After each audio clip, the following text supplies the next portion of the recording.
There's a hidden subscription fee for existing in the modern world. The cruel irony?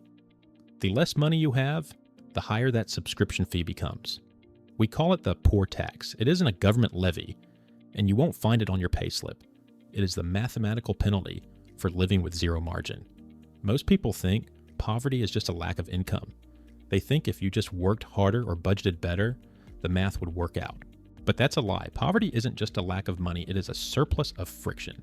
It is a gravitational force that pulls you backward every time you try to step forward. Today, we are going to run a simulation. We're going to take two identical families, give them identical jobs and identical expenses. The only difference, family A starts with a tiny capital foundation. Family B starts at zero. We're going to run the simulation for just 5 years to see exactly how much it costs to be broke. Let's do the math. Welcome back. Before we dive into the numbers, we need to set the ground rules. First, let's address the geography. It doesn't matter if you are watching this in London, New York, Mumbai, or Sydney. The economic principles of friction apply everywhere, so for this video, we are not using a specific currency. We are going to use credits. Whether you want to mentally convert that to dollars, euros, or yen, the ratios remain the same. Second, we need to talk about inflation and salary growth. In the real world, prices don't stay still. Your rent goes up. Your food costs go up. Hopefully, your salary goes up too. We are going to factor that in. Here's our setup. We have two families, the fixed family and the flex family. Both families earn exactly 4,000 credits a month. Both families have basic living expenses of 3,800 credits a month. On paper, both families have a surplus of 200 credits. They should both be getting richer, right? But here is the single variable that changes everything. The fixed family starts the simulation with an investment portfolio of just 1,000 credits. That's it. Not a million, not an inheritance, just 1,000 credits, sitting in a liquid, diversified index fund yielding 7%. The flex family starts with zero. We are going to track them over just 5 years. We aren't looking for catastrophic bad luck. We are just going to look at the standard, boring, everyday cost of living. And we're going to see how that tiny 1,000 credit gap destroys the flex family's future. Let's start with year one. This is where the cracks begin to show. This is the phase of micro friction. We have to talk about boots. There's a famous economic theory called the Sam Vimes Boots theory of socioeconomic unfairness. It goes like this. A wealthy man buys a pair of high-quality boots for 100 credits. They last him 10 years. A poor man can't afford the 100 credits up front, so he buys the cheap cardboard-soled boots for 20 credits. But those boots leak and fall apart after a year. Over 10 years, the wealthy man has spent 100 credits on footwear and still has dry feet. The poor man has spent 200 credits on 10 pairs of cheap boots and has had wet feet the entire decade. In our simulation, this happens in month 6 with a washing machine. Both families need a new washer. It's a standard expense. A good, reliable unit costs 600 credits. The fixed family looks at their portfolio. They liquidate 600 credits worth of assets. It takes 2 days to clear. They buy the machine. They lose the future growth on that 600 credits, and their portfolio drops to roughly 400 credits, but they solve the problem instantly. No debt, no stress. The flex family doesn't have 600 credits. They have their monthly 200 credit surplus, but they can't wait 3 months to wash clothes. So they have two bad choices. Choice A, buy a cheap used unit for 150 credits that is energy inefficient and will break in a year. Choice B, use a rent-to-own scheme or a high-interest credit card. Let's say they go with the credit option. They buy the 600 credit machine, but because they are high-risk borrowers with no collateral, they pay 25% interest. They pay the minimum because that's all their cash flow allows. By the time that machine is paid off, they haven't paid 600 credits. They paid 950. That is a 350 credit tax just for not having cash up front. That is a 58% markup on existence. Now apply this to groceries. This is the bulk economy. The fixed family goes to the warehouse store once a month. They buy toilet paper, rice, and pasta in massive bulk packages. They pay a higher upfront cost, maybe 300 credits in one trip, but their unit price is 30% lower. The Flex family lives paycheck to paycheck. They literally cannot afford to lock up 300 credits in toilet paper inventory. They need that cash for the electric bill today. So they buy the 4-pack at the corner store. It costs less today, but 40% more over the course of the year. By the end of year 1, the Fixed family is rebuilding their 1,000 credit buffer because their cost of living is effectively lower. They are capturing the efficiency discount of modern life. The Flex family is working just as hard, earning the exact same salary, but they have saved nothing. The extra cost of buying small and servicing the washing machine debt has eaten their entire 200 credit monthly surplus. They are running on a treadmill that is slowly speeding up. Now we move to years 2 and 3. This is where we introduce the reality of the economy, inflation, and raises. At the start of year 2, both families get a 5% raise. Their income goes from 4,000 to 4,200 credits. Sounds great, right? But inflation is running at 4%, so their basic expenses go from 3,800 to 3,952. The Fixed family sees this math clearly. Their surplus grows slightly.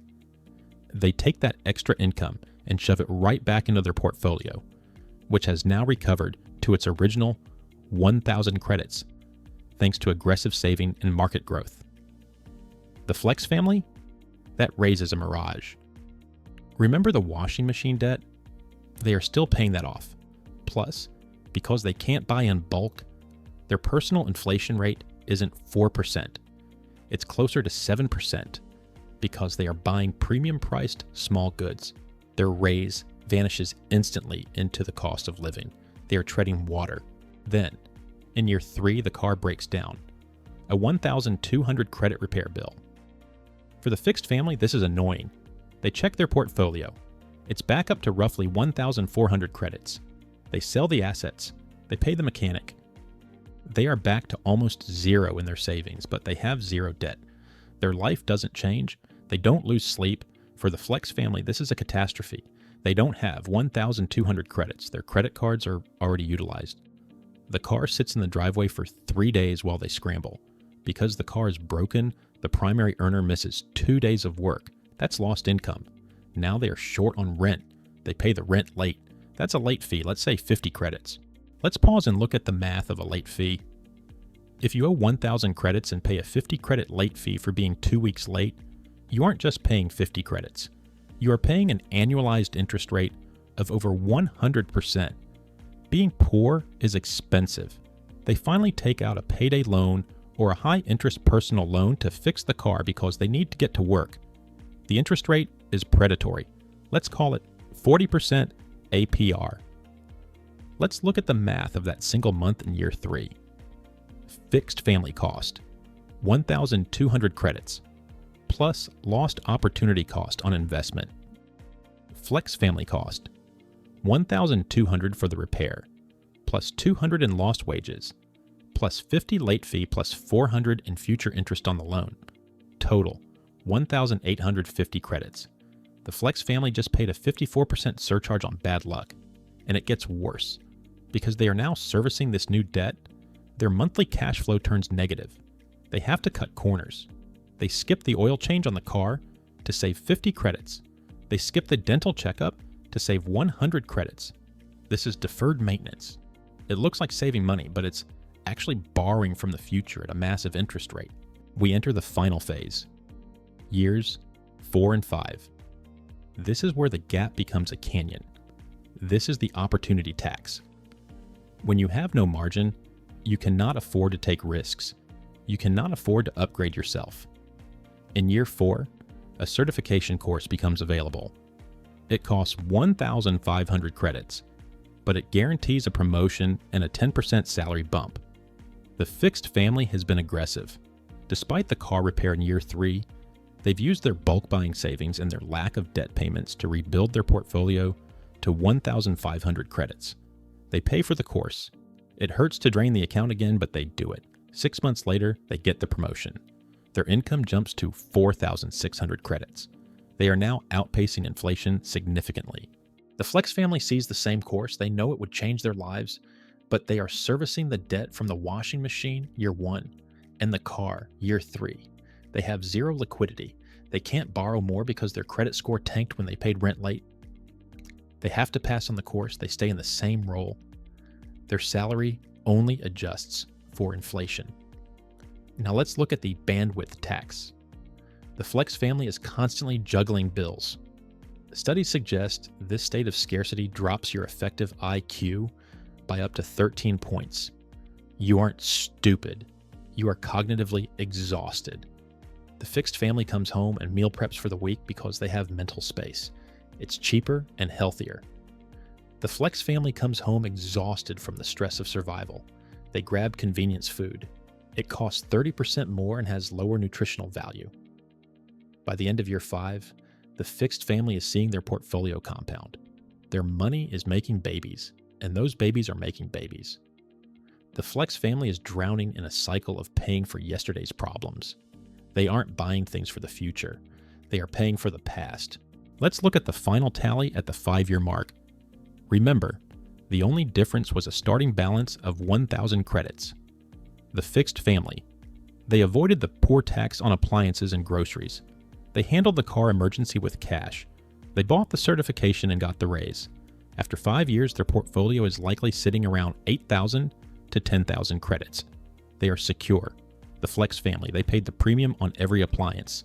They paid late fees and reconnection charges. They paid 40% interest on debt used to cover emergencies. They missed the salary increase from the certification. They suffered health issues from stress and poor diet, costing more in medical copays. After 5 years, starting at 0, the flex family is arguably 5,000 to 7,000 credits in debt.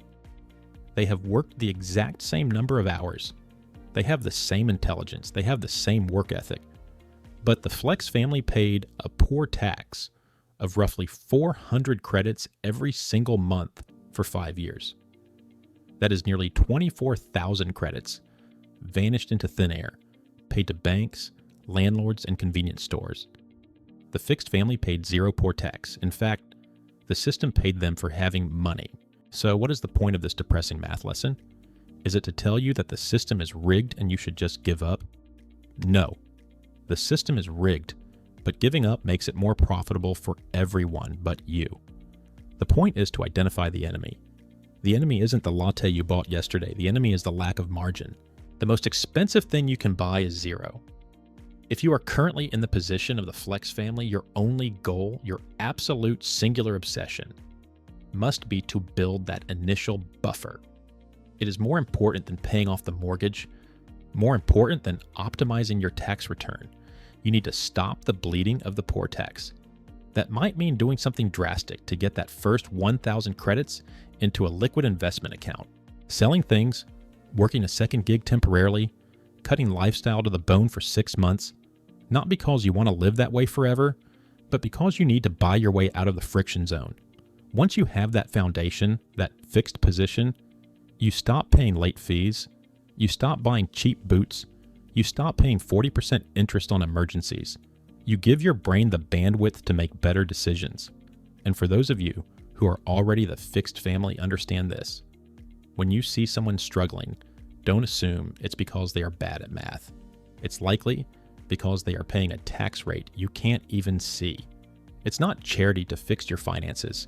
It's a strategic strike against a system designed to keep you paying.